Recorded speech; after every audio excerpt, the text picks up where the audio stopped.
The final transmission from Earth cut through the static, desperate, and fragmented. Admiral Park watched from the bridge of the colony vessel Perseverance as the blue-green jewel of humanity's birthplace shattered under the Vraxian bombardment. 50,000 survivors, all that remained of billions, huddled in the hastily assembled evacuation fleet. "Set course for the outer reaches," Park ordered, his voice steady despite the tears on his face. "We survive. We remember. We return." Young Officer Kim clutched a small container, earth, soil, and seeds, precious cargo for a future home. The fleet vanished into the darkness, bound for an unmarked star and a harsh world they would name Remnant. Admiral Park stood alone in his quarters that night. The small viewport showed only the endless void where Earth's star should have been visible. The Vraxian attack had been swift and merciless. No warnings, no demands, just destruction. Humanity had barely managed to launch the evacuation fleet hours before the final assault. Most of Earth's population had no chance to escape. Officer Kim knocked softly on his door. "Admiral, the fleet captains are asking for direction. The people are scared." Park nodded. At 43, he had never expected to lead what remained of humanity. He had been visiting the orbital station when the first Vraxian ships appeared. His quick thinking helped organize the evacuation, but that was small comfort now. "Tell them we continue at maximum speed for another week. Then we begin scanning for suitable systems," Park said. Kim hesitated. "Sir, some are asking why the Vraxians attacked. Do we have any answers?" "None," Park admitted.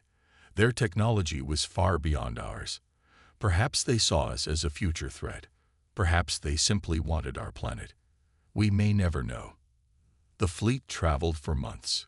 53 ships of various sizes, most not designed for long voyages. Food supplies dwindled. The environmental systems strained under constant use. Children were born. Elders died. Park ordered all bodies preserved, not jettisoned. "We take all of humanity with us," he insisted. On day 194, Officer Kim burst onto the bridge. "Admiral, we found something." A small yellow star, much like Earth's sun with 11 planets.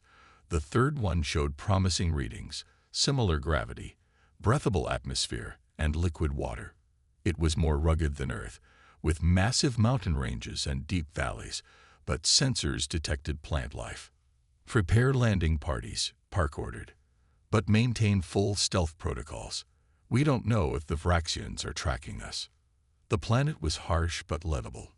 Great stone spires rose from vast plains. Strange purple plants grew in dense patches. The gravity was 1.3 times Earth's, uncomfortable but survivable. The air was thin at lower elevations, but richest in the valleys. Park named their new home Remnant.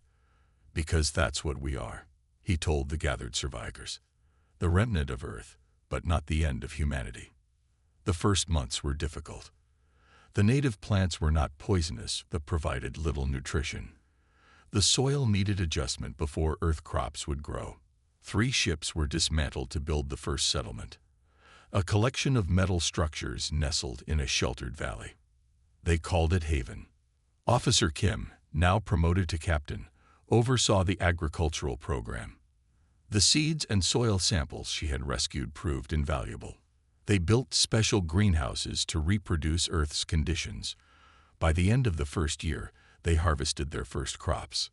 Park established new laws for their colony. All technology was to be preserved and advanced. All children were to be taught Earth's history, and most importantly, every citizen would train in military and survival skills. "We are not just refugees," Park told them. "We are the seed of humanity's return. One day, we or our descendants will face the Vraxians again. And next time, we will be ready." 5 years passed. Haven grew into a small city. The colony ships that could still function conducted surveys of nearby systems, establishing monitoring posts and gathering resources. No sign of Vraxian activity was detected. Captain Kim developed new crop hybrids that thrived in remnant soil. The colony's population grew to nearly 60,000. Children born on Remnant were noticeably stronger due to the higher gravity. On the 5th anniversary of Earth's destruction, Admiral Park unveiled a monument in Haven's central plaza, a globe of blue and green stone, split in half. Inside the globe, a time capsule contained videos of Earth and the last transmissions from the doomed planet. Every 100 years, this capsule will be opened and viewed by all citizens, Park declared, so that no generation forgets what we lost, what was taken from us, and what we must reclaim. That night, Park confided in Kim, "I worry that future generations will lose the drive for justice, for vengeance." Kim placed her hand on his. "They won't forget. We will build that purpose into the foundation of our new society."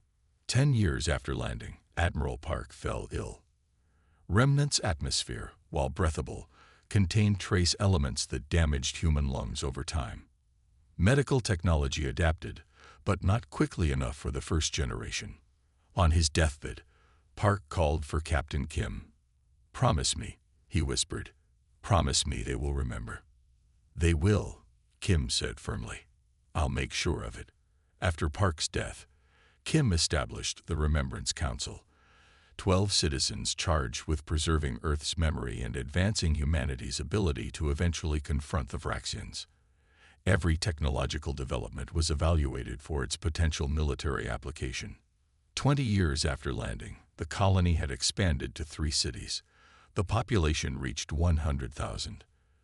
The children born on Remnant had grown into adulthood, taller, stronger, and adapted to their new world.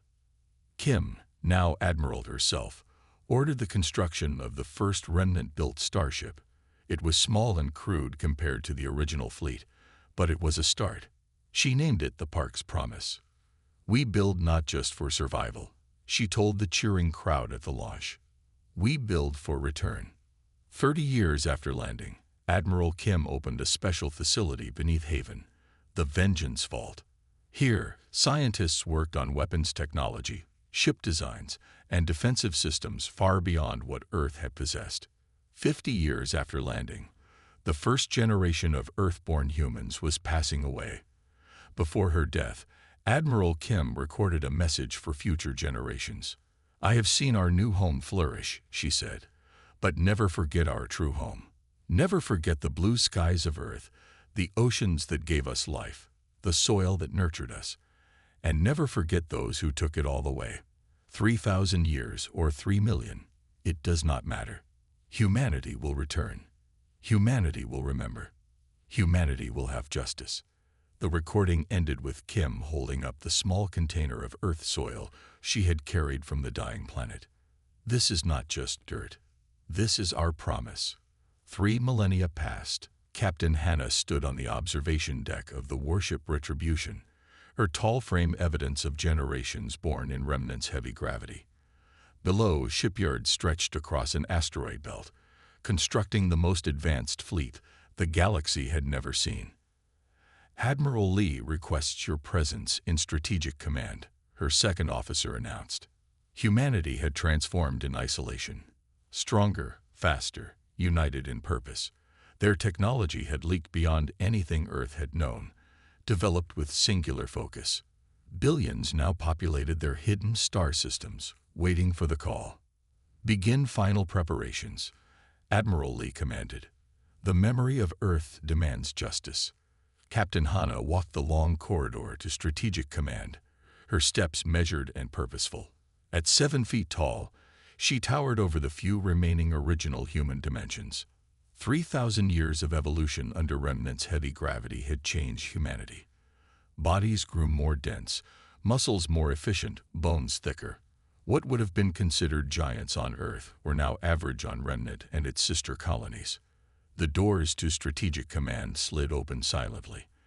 Admiral Lee stood at the center of the vast chamber, surrounded by holographic displays of star systems, fleet positions, and intelligence reports. At 8 feet tall, he was impressive even by new human standards. "Captain Hannah, your squadron's readiness report," Lee asked without looking up. "Retribution Battle Group is at full combat capacity, Admiral. All 20 warships are equipped with the new phase shift drives, and quantum weaponry. Crews are trained and ready. Hannah handed over a small data crystal. The simulation showed 98% effectiveness against the projected Vraxian defenses. Lee nodded. Excellent. You've never known old Earth, have you, Captain? No, sir.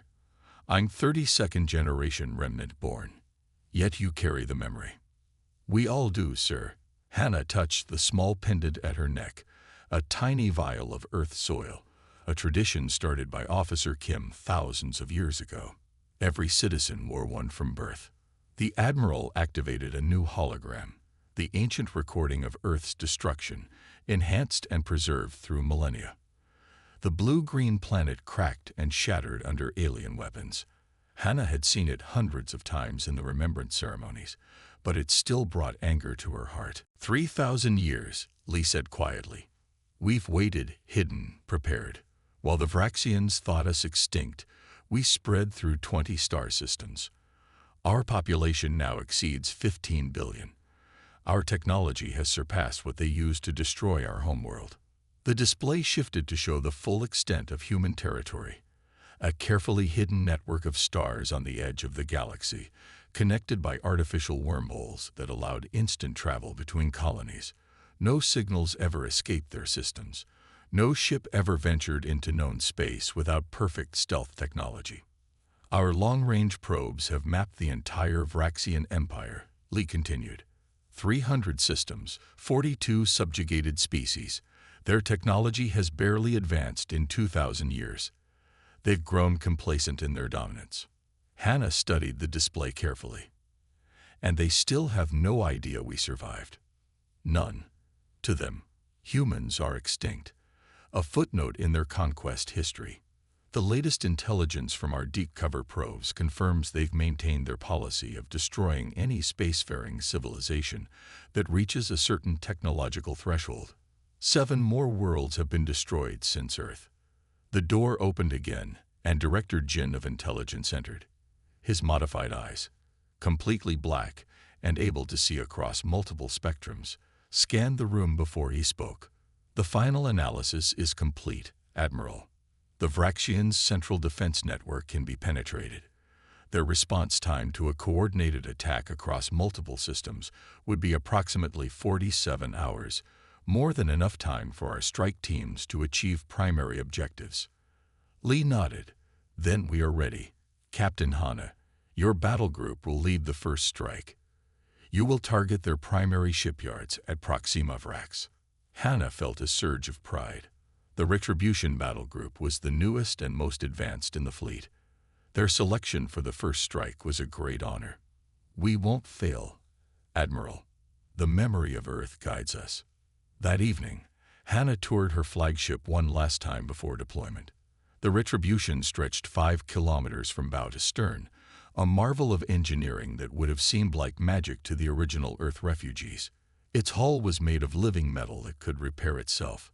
Its weapons could disrupt matter at the quantum level. Its engines could bend space-time. In the ship's memorial hall, she stopped before the time capsule, a perfect replica of the one Admiral Park had created 3 millennia ago. The original was still preserved on remnant, opened every 100 years as promised. Captain, a voice called from behind her. It was Maiko, her chief engineer, another giant of new humanity. Final checks are complete. The phase shields are operating at 112% efficiency, better than designed. Good work, Maiko. Are you ready for this? After thousands of years of preparation, it seems almost unreal that we're finally moving against them. Maiko smiled. My family has designed weapons for 27 generations, Captain. Every child in my line has been raised on the promise that one day their work would help avenge Earth. That day has come. Across the fleet, similar conversations took place. Humanity had maintained its purpose through 3,000 years with remarkable focus. The memory of Earth was not just preserved. It was embedded in their culture, their education, their very identity. Children learned about the blue oceans and green forests of the lost homeworld before they learned to walk. The need for justice was taught alongside basic mathematics. The next morning, The entire fleet assembled for Admiral Lee's address. 12,000 warships gathered in formation, representing the most powerful military force ever created by human hands. Lee's image appeared simultaneously on every ship. Today, we fulfill the promise made by our ancestors. 3,000 years ago, Admiral Park set us on this path when he said, "We survive. We remember. We return. We have survived. We have remembered. Now we return." A cheer rose across the fleet. Our first targets are the 30 major military installations of the Vraxian Empire. The Retribution Battle Group will lead the strike against their primary shipyards. The Vengeance Battle Group will target their central command. The Justice Battle Group will secure their historical archives. Lee paused, his expression solemn. We do not seek the extinction of the Vraxians. We are not like them. We seek justice, not genocide. Their military will be destroyed. Their leadership will answer for their crimes. But their civilians will be spared. Captain Hannah stood on her bridge as the fleet prepared for departure. The first ships began to disappear as they activated their jump drives. "Captain," her navigation officer reported, "jump coordinates are locked in. Retribution Battle Group is ready for deployment." Hannah took a deep breath. This moment had been coming for 3,000 years. Countless generations had lived and died preparing for it. "Signal the battle group," she ordered. All ships commenced jump. Space twisted around the 20 massive warships as they vanished from human space, bound for the heart of the Vraxian Empire. The memory of Earth traveled with them, guiding their purpose, fueling their resolve. The time for waiting was over. The time for justice had come. Commander June slipped through the shadows of the Vraxian Museum, his stealth suit rendering him nearly invisible. Before him stood Earth's legacy, the Apollo landing site, transported whole as a trophy of conquest. Beside it, fragments of famous landmarks labeled extinct human civilization.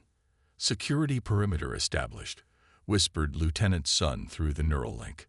"Data extraction proceeding." The intelligence was clear. The Vraxians had grown complacent in 3,000 years of unopposed rule. They displayed human artifacts as curiosities from a species long extinct. Their empire had expanded, crushing dozens of other civilizations with the same brutal efficiency they had used on Earth. "They have no idea we survived," June transmitted.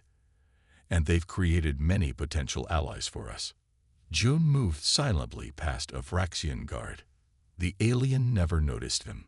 The stealth technology that hid June bent light around his body and absorbed all sound.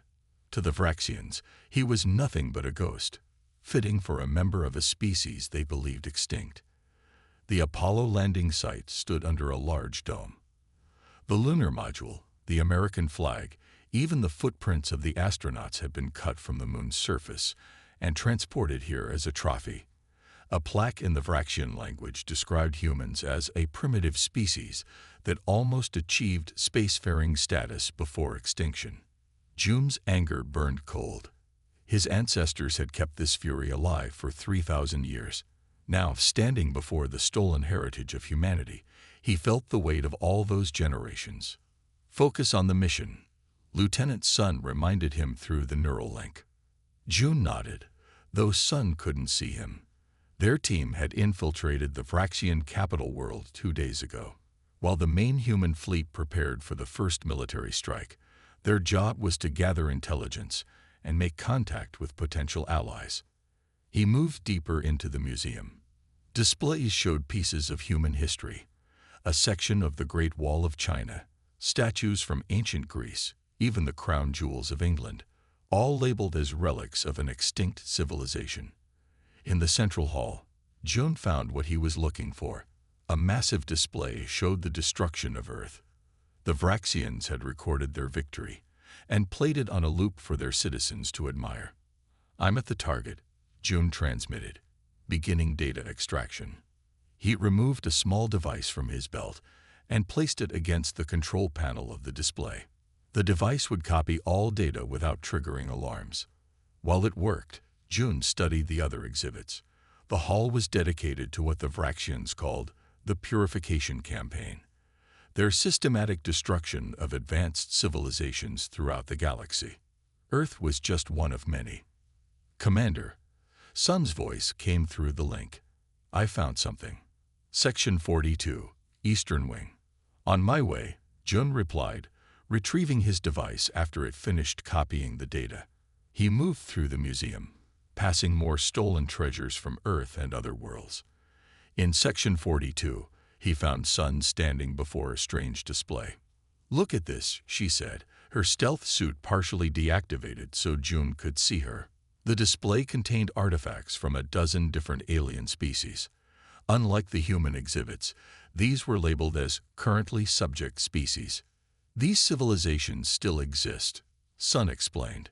The Vraxians didn't completely destroy them, just bombed them back to pre-industrial technology, and then enslaved the survivors. Jun examined the display.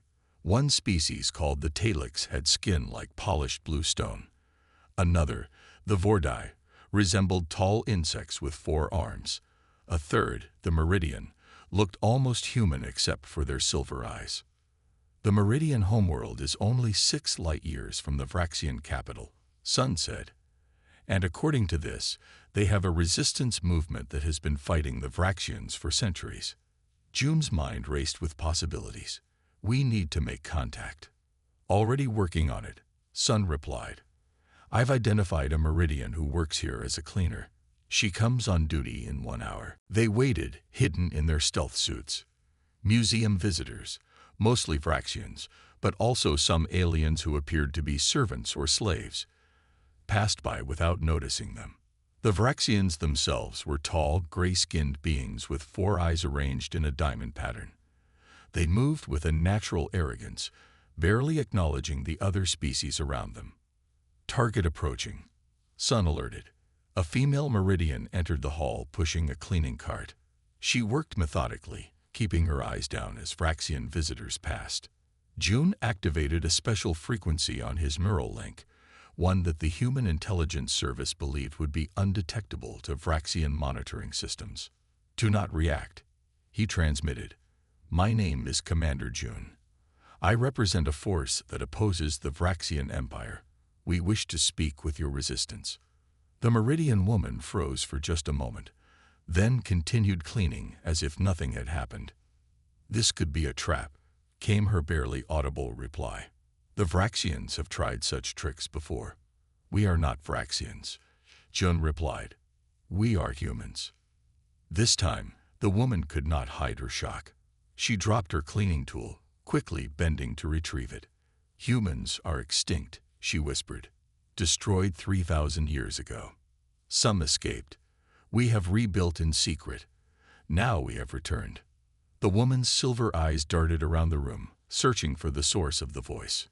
If this is true, she finally said, meet me at the worker entrance when my shift ends. 3 hours from now.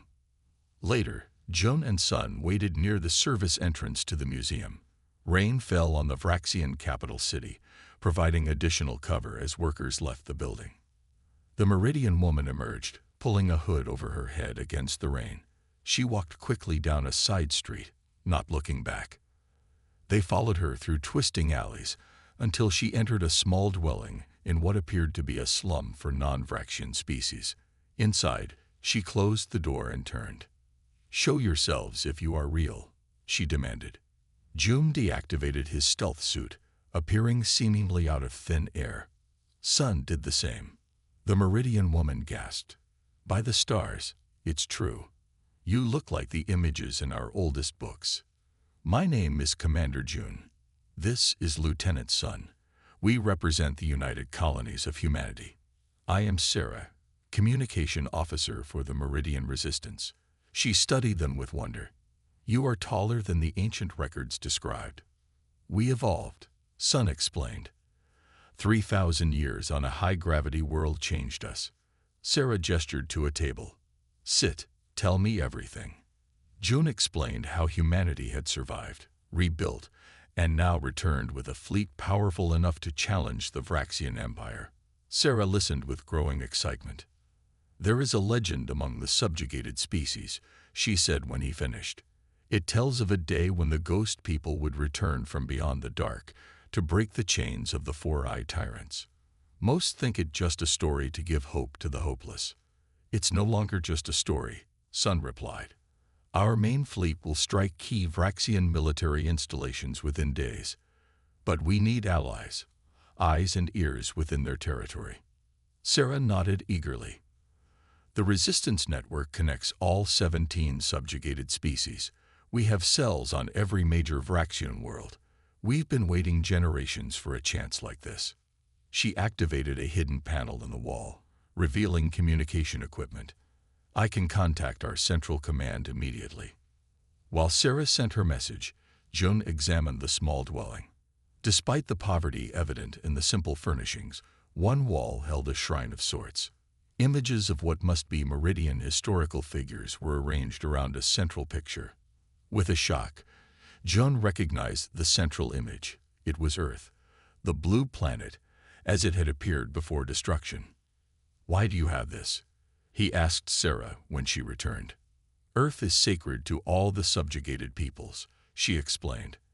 It was the first world the Vraxians completely destroyed.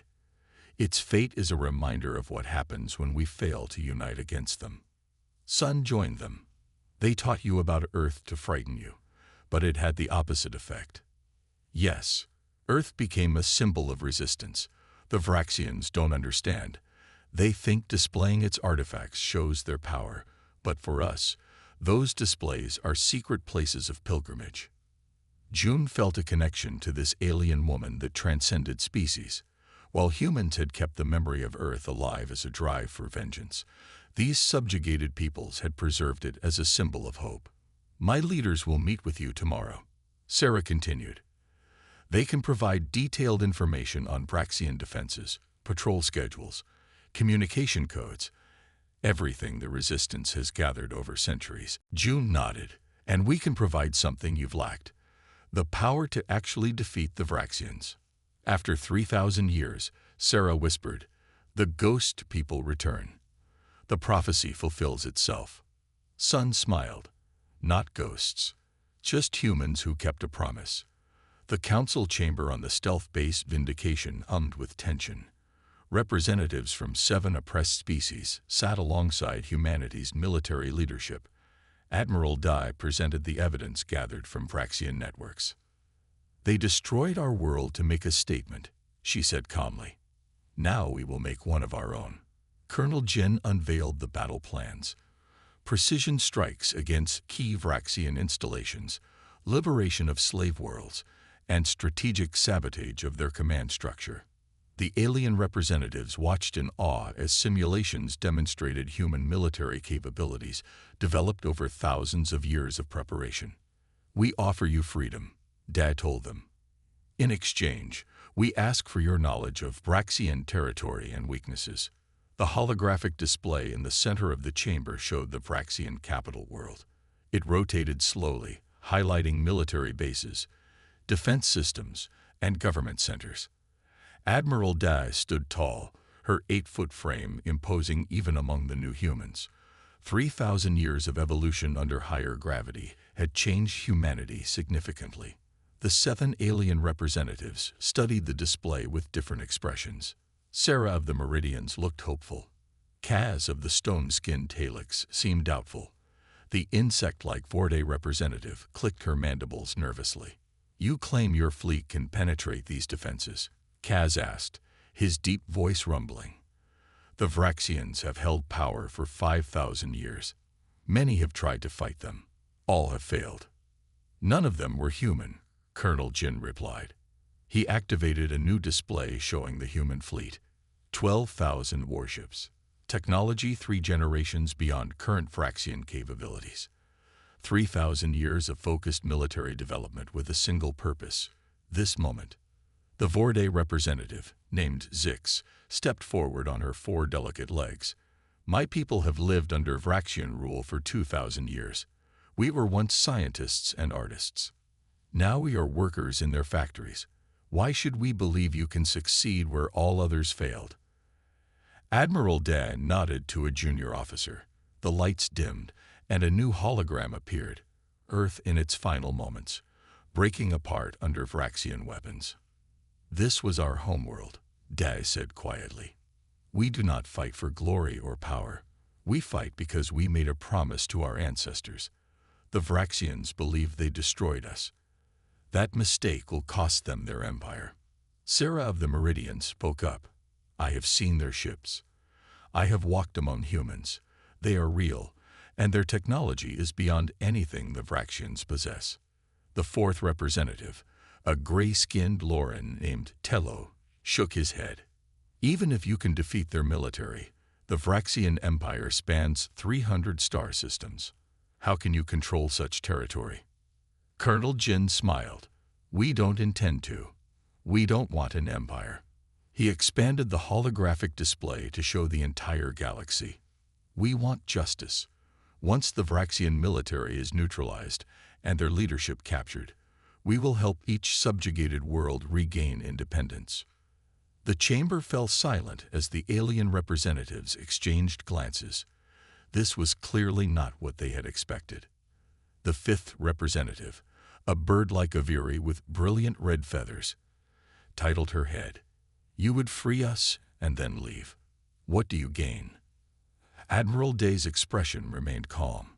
"Justice for Earth, security for humanity, and perhaps friends among the stars, something we lost 3,000 years ago."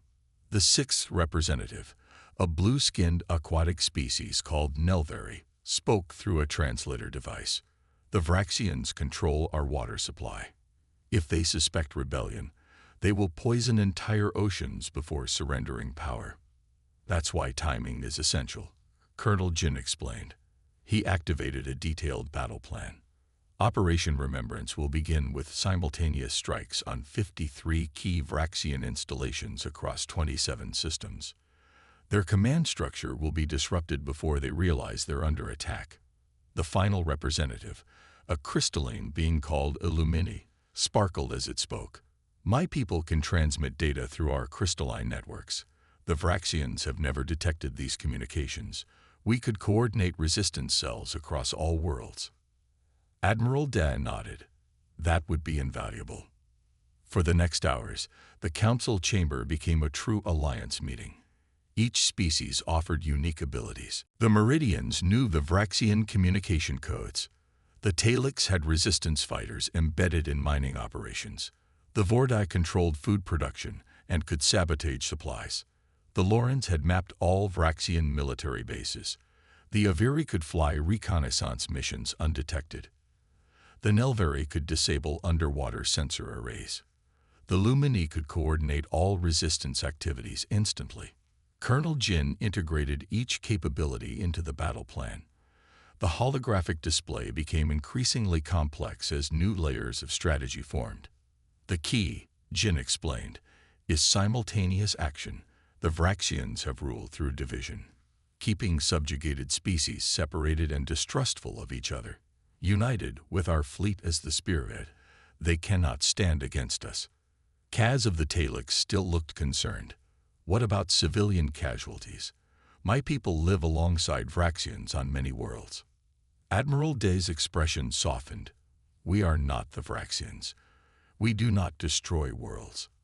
Our weapons can target military installations with precision. No civilian areas will be bombarded." "How can you be sure?" asked Zix of the Vordai. In answer, Dai activated a personal hologram projector. It showed a small metal vial on a chain around her neck. "This contains soil from Earth. Every human wears one from birth. It reminds us of what we lost and who we are. We do not seek extinction, only justice." The council continued through the night. Maps were studied, plans refined, capabilities assessed. By morning, Operation Remembrance had transformed from a human military strike into a coordinated galaxy-wide uprising. As the meeting concluded, Admiral Dad addressed the alien representatives one final time. "For 3,000 years, humanity has existed in isolation, focused on a single purpose. Now we step back into the wider galaxy. The Vraxians thought they erased us from history. Instead, they created the instrument of their own downfall." She gestured to the display showing the combined battle plan. In 3 days, this begins. Return to your worlds. Prepare your people. When our fleet strikes, be ready to rise. After the representatives departed to their hidden transport ships, Colonel Jin approached Admiral Da. "Do you think it will work?" he asked quietly. "It must," she replied. "We cannot wait another 1,000 years. The memory of Earth has sustained us, but we need more than memory to truly live again." Jin nodded. "The liberation of the slave worlds will require thousands of ground troops. I've selected the Retribution Battle Group to lead that effort." "Captain Hannah is ready," Da confirmed. "Her forces have trained specifically for ground operations." They walked together through the corridors of the Vindication, the massive stealth base hidden in an asteroid field at the edge of Vraxian space. Crew members saluted as they passed. 3,000 years of waiting, Jin said softly. "It's hard to believe the moment has finally arrived." Admiral Da stopped at a viewport overlooking the assembled human fleet. Thousands of warships stretched into the distance, their hulls gleaming in the light of a distant star. "Admiral Park would be proud," she said. "We survived. We remembered. And now, we return." 3 days later, as the human fleet prepared to jump to their target coordinates, Admiral Da stood on the bridge of her flagship, the Vengeance. Reports flowed in from across Vraxian space. Resistance cells were in position, communication channels secured, sabotage teams ready. "All battle groups report ready, Admiral," her second-in-command announced. Day touched the vial of Earth soil at her neck. 3,000 years of human determination, focus, and purpose had led to this moment. "Begin Operation Remembrance," she ordered. "For Earth." Throughout Vraxian space, humans and their new allies moved as one. The long-awaited reckoning had begun. The Vraxian High Command cowered before Admiral Yoon's hologram as it materialized in their sacred chamber. Outside, the human fleet held their homeworld at its mercy. 3,000 years ago, you destroyed our world, Yoon stated. You believed us extinct. We have returned not as vengeful ghosts, but as judges. When the dust settled, the Vraxian Empire lay dismantled. A galactic tribunal sentenced its leaders while granting amnesty to its civilians. Where Earth once orbited, a massive memorial station now stood as both monument and headquarters for a new interstellar council. Commander Min stood at the observation window, watching representatives from dozens of species entering the Great Assembly Hall. "Was it worth the wait?" asked his companion. Min considered the question. Our ancestors didn't just preserve humanity. They preserved what humanity stands for. That's a vengeance the Vraxians never expected, to be judged not by our hatred, but by our justice. The Vraxian Supreme Leader Gorax trembled visibly as Admiral Yoon's hologram towered before him. The sacred chamber, once a place where the Vraxians had planned the destruction of countless civilizations, now felt like a trap. Outside, 2,000 human warships surrounded the Vraxian homeworld. Their weapons were armed but silent, a promise of destruction that required only a word to fulfill. "Impossible," Gorax whispered, his 4 eyes blinking rapidly in distress. "Humans were eradicated. Our ancestors confirmed total planetary destruction." Admiral Yoon's hologram stepped forward, seeming to pass through the ornate table where the 7 members of the High Command sat. At 8 feet tall, with the dense musculature evolved from millennia on a high-gravity world, even Yoon's image was intimidating to the Vraxians. 50,000 escaped, Yoon said calmly. "A small number, but enough. We rebuilt in secret while you believe your victory complete." The operation had been perfectly executed. Simultaneous strikes across 300 Vraxian systems had disabled their military capabilities within hours. The resistance movements of 7 subjugated species had risen in coordinated rebellion. The Vraxian communication network had been hacked and shut down. Within 3 days, the 3,000-year-old empire had collapsed. "What do you want?" asked Gorax. "Our surrender. Our territory." "We want justice," Yoon replied. "The judgment for Earth begins now." On Hume's signal, the chamber doors opened. Representatives from all 17 species that had suffered under Vraxian rule entered, followed by Captain Hana and a squad of human soldiers. These representatives will form a tribunal, Yoon explained. Your crimes against all peaceful civilizations will be judged fairly. Individual guilt will be determined. Proportional penalties will be assigned. Gorax looked confused. You're not going to destroy our world. Not going to exterminate our species. Yoon's expression remained calm. No, that would make us like you. 3,000 years of waiting has taught us patience, not hatred. The tribunal lasted for months. Evidence of Vraxian atrocities across 5,000 years was presented. The destruction of Earth and 11 other worlds. The enslavement of 17 species. The systematic suppression of technology and education to keep conquered peoples weak. Throughout the proceedings, the human fleet remained in position around the Vraxian homeworld, not as destroyers, but as guardians ensuring justice would be served.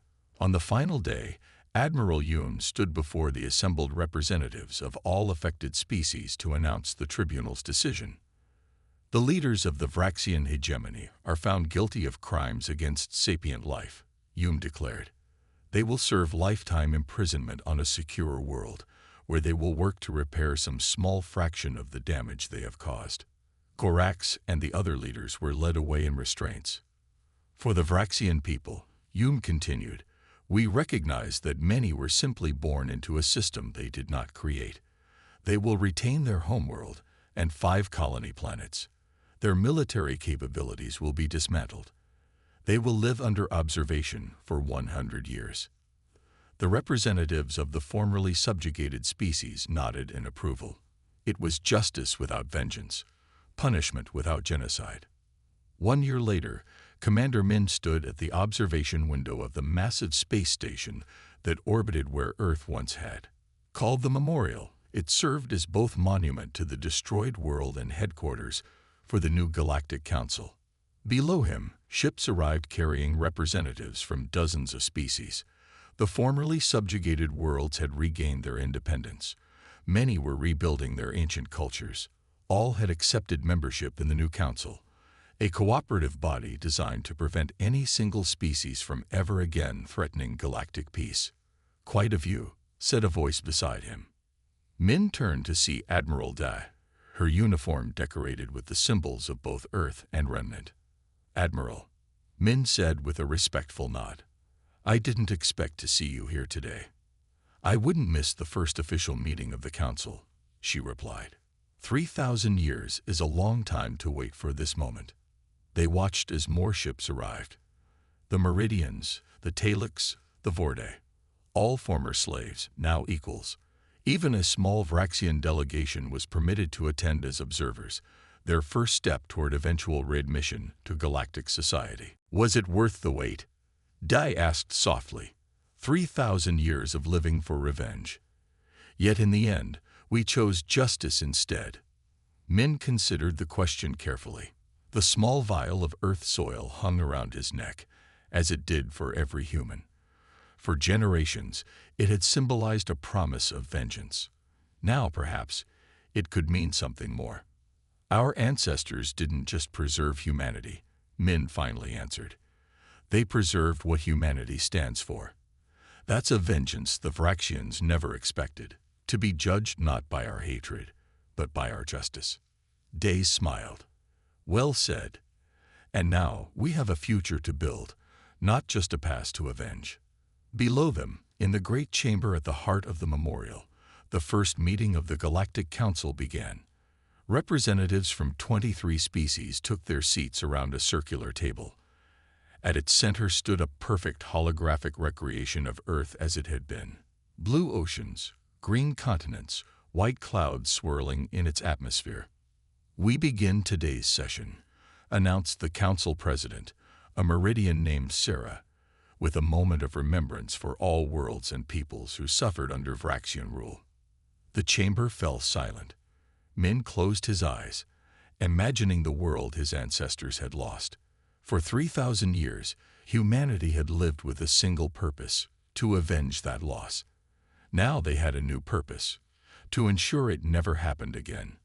After the ceremony, Min walked through the memorial's museum section. It contained artifacts rescued from the Vraxian collections, pieces of Earth's history returned to human custody. The Apollo landing site had been given a place of honor, restored to its original dignity. A new exhibition was being installed nearby. It told the story of humanity's survival, the flight from Earth, the founding of Remnant, the 3,000-year wait, and finally, the return. Children from various species gathered around displays showing the colony ships and the first settlement on Remnant. "They're calling it the longest revenge in galactic history," said a Talix guide to his tour group. But it wasn't revenge at all. It was justice. Min smiled as he walked past. The guide had understood something important. Later that day, he attended a private ceremony in the memorial's central chamber. Admiral Yoon presented a small container to representatives from each species that had lost their homeworld to the Vraxians. "This contains soil from Remnant," Yoon explained, "a new tradition to match our old one, where we carried Earth's soil to remember what we lost. We offer Remnant soil as a symbol of what can be rebuilt." The representatives accepted the gifts with solemn gratitude. As the ceremony concluded, Min stepped out onto a special observation platform. It faced the exact coordinates where Earth had once orbited. A permanent beam of light shone from the memorial into that empty space, a perpetual honor guard for the lost world. 3,000 years, Min whispered to himself. We kept our promise. We survived. We remembered. We returned. But they had returned not as ghosts bent on destruction, but as humans carrying the best of what humanity had always been. The capacity for justice tempered by mercy, for strength guided by wisdom. That, Min decided, was the true legacy of Earth. Not that it was destroyed, but that its children had refused to become like its destroyers.